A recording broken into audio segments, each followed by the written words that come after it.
Welcome to LilyTube. I am Cathy Butler-Teichert. And I'm Jeff Teichert. And we are Love in Later Years. We want to talk today about pairing up.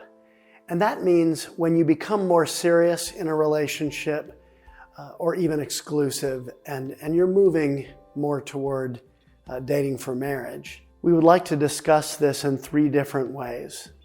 First of all, we want to talk about the list. Second, we want to talk about the role of personal revelation. And third, we want to talk about dealing with emotions and conflict in a relationship. In terms of the list, it's a controversial subject among mid-singles and young singles in dating. Cathy, are you in favor of lists? Oh, of course. I love lists. Tell us about your list. Oh, it was very long. My list for a companion was very long. And it felt like too much to me. So I narrowed it down to 4 things I wanted to create with my companion. It's hard to pay attention to a list of 65 different items. You can't keep that many things in mind at one time. So we are for lists, but we're for short lists of the most essential things we're looking for. If we can see the potential of another human being and see divine nature in them, it becomes a whole different experience getting to know them and discovering the potential we have with them. Second, in terms of revelation, I think there's a tendency among many mid-singles who feel like they've really lost everything that really mattered to them to immediately try to get it all back at one time. And you know, biological clocks can be ticking and various, we're getting older, and we want to replace that relationship that we had. And I think there is a tendency then among some of us to start praying earnestly and running off to the temple for revelation about, is this person who I just went on a first date with the one? And I think that neglects the fact that we have to do our part of it as well.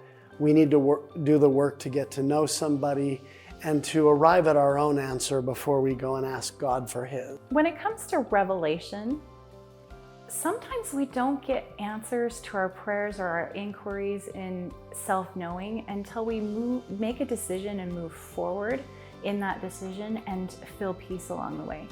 And sometimes we might make a decision, move forward, and it doesn't feel right. And then we know it's wrong. Sometimes that is how revelation works in dating and relationships. Very true, Cathy. And it's also a really important point to bring up that if you have received a revelation about the relationship, your partner has the right to receive their own revelation or confirmation of your revelation. And it's manipulative in a way if you start claiming revelation and saying that this person ought to marry you or ought to move forward to a serious relationship with you because you've received that revelation. Something to keep in mind is that we have to live with our choices. And so no matter what we get in terms of revelation, we also want to think with our minds about what we want and what we don't want, and make sure that we're living in harmony with our deepest desires. On our third point, in terms of handling conflict and trauma in our relationships, trauma can put us into fight or flight mode. And that is where we begin to treat our partner like a dangerous enemy that we either have to flee or stand up and fight with. And it's not a dynamic that's healthy for a relationship. And sometimes when we're in the middle of a conflict, we really feel this deep desire to go and resolve it right now. But if we are emotionally flooded, if our heart rates are over 100 miles an hour, we're not going to resolve anything. So we want to decide ahead of time to take a time out and go and self-soothe and self-care until we're in a better place to be able to resolve and come back together and talk about it. Yeah, we tell our kids to know the answer before they're ever offered drugs. Why? Because when they're in the heat of the moment and the peer pressure is intense, they're not going to think well. So we want them to have their answer prepared in advance so that they can answer almost automatically.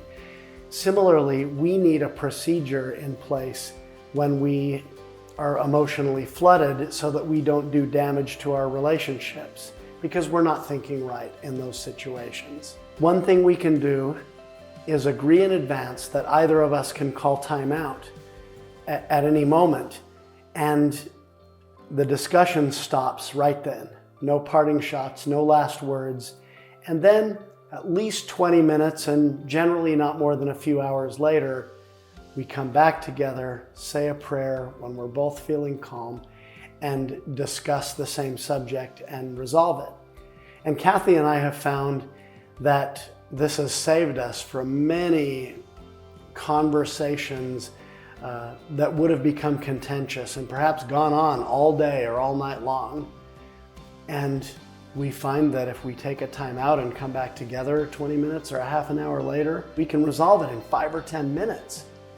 Something we could have battled about for hours and hours and hours. Yeah, not worth it. These points are actually really great for people who are already in marriage, but it's also very important for people who are considering marriage to establish these patterns that will be healthy for them moving forward. Right. Intentionality involves making agreements with your partner and then sticking to them. Agreements that will further the kind of relationship the two of you decide you want to have. So today we've talked about the list, personal revelation, and resolving conflict. When it comes to pairing up, it's important to enjoy the journey. And we believe that intentional courtship leads to intentional marriage. And so we wrote a book called Intentional Courtship, a mid-singles guide to peace, progress, and pairing up. If you'd like to learn more about pairing up, check out our book, Intentional Courtship. And remember, any time is a great time for more love in your life. Thanks for watching.